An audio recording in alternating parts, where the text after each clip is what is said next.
And yes, it's to strangers, but strangers need kindness too.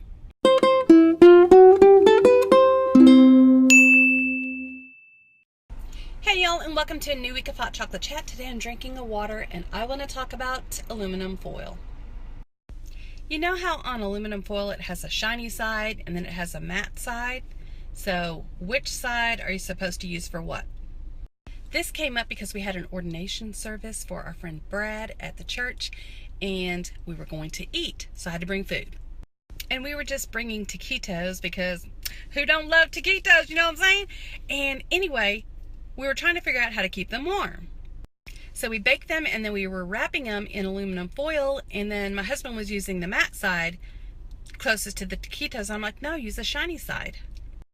Because now this is science, so don't quote me, you know what I'm saying? But the shiny side would reflect the heat and keep it in. And he said it probably doesn't matter. So I'm like, but I think it does. So I looked it up and guess what? He was right. It doesn't matter. So now you know that you can use either side of the aluminum foil and it works the same. So now you know. That's what I want to talk about today, the fact that you could use either side of the aluminum foil, although I still think the shiny side would work better. Hey y'all, and welcome back to Hot Chocolate Chat. Today I'm drinking a water, and I want to know, what do you do with the books that you have after you've read them? I belong to a book club, and I just like to read in general. So anyway, I bought several books lately, and I'm like, I've read them, so now I'm done. And I don't really need to keep them for anything. So a couple of them I gave away, and the rest I'm going to take to the half-price bookstore. There's a store in town called Paperbacks Plus, and they take used books and records and comic books and stuff like that. So I put all of my books in a bag, and I was going to go drop them off today. And they're closed. I usually either gift them or I take them to the used bookstore. I don't hardly ever keep them unless they're like a really old book, like my Nancy Drew's. My Nancy Drew books really aren't that old. Well, I do have a couple that are like old, like 1930s or something, but most of mine are from like the 70s. But they're my favorite books and they bring me joy, so I keep them. But the rest of them can just go. That's what I want to talk about today. What do you do with your books after you've read them? Do you keep them? Do you give them away? Do you take them to the used bookstore? Hey y'all, and welcome back to Hot Chocolate Chat. Today I'm drinking a water. I'm actually almost done with it. And I want to talk about iOS 11.0. I almost always download the newest update when it's available. And I did today.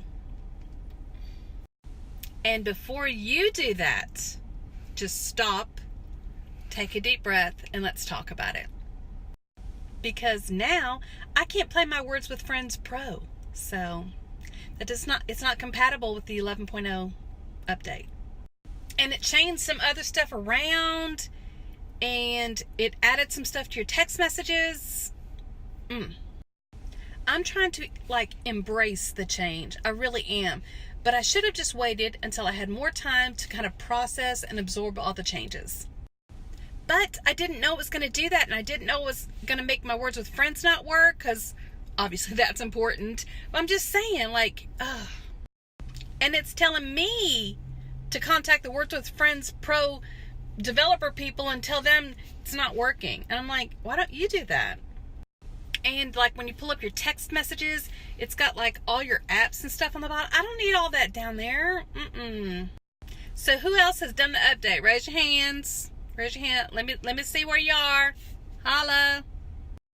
That's what I want to talk about today. The new iOS 11.0 update. It's different. Hey y'all, and welcome back to Hot Chocolate Chat. Today I'm drinking a water, and I want to talk about giving compliments to strangers.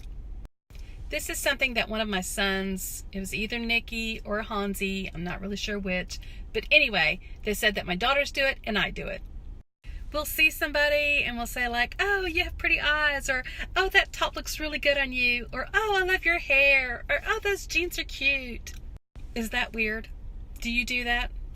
I don't know, I just see something and I'm like, oh, that'd be a nice thing to share with them. Because you never know when somebody's having a bad day, and it just takes a couple seconds to just point out something that you like about them. And yes, it's to strangers, but strangers need kindness too. That's what I want to talk about today, whether or not you ever give random compliments to strangers, or if somebody has ever randomly complimented you. Hey y'all, and welcome back to Hot Chocolate Chat. Today I'm drinking a water, and I want to know if you think that the things I've learned from my mom are like genetics or osmosis or what. And I'm not talking about the things like, my mom has wide feet, I have wide feet, thanks mom. I'm talking about the things like yesterday I talked about randomly complimenting people, and my mom does it, my sister does it, my girls do it. And if my mom is like sitting next to someone like on a plane or a park bench, I don't really know that my mom sits on park benches, but you know what I mean. She's not shy. She just starts striking up a conversation, asking them about themselves, asking them about their family, what they like to do, stuff like that. I do that too. As does my sister and my girlies. So, is that genetic or osmosis? I guess it would probably be osmosis, like a subconscious learning. I don't know. Maybe not. Is it genetic? But could it be like genetics or something? I don't know how that works because I'm not a genetician person. I don't even know what they call those people. I just Googled it. They're called geneticists. So maybe if there's a geneticist out there watching this, they could tell me. That's what I want to talk about today. Whether you think I learned the stuff from my mom through genetics or osmosis. So let me know. If you want to stalk me on Snapchat, it's Side of Awesome, and on Instagram, YouTube, and Twitter, it's Side of Awesome 5. But just don't stalk me in real life, though, because that's creepy.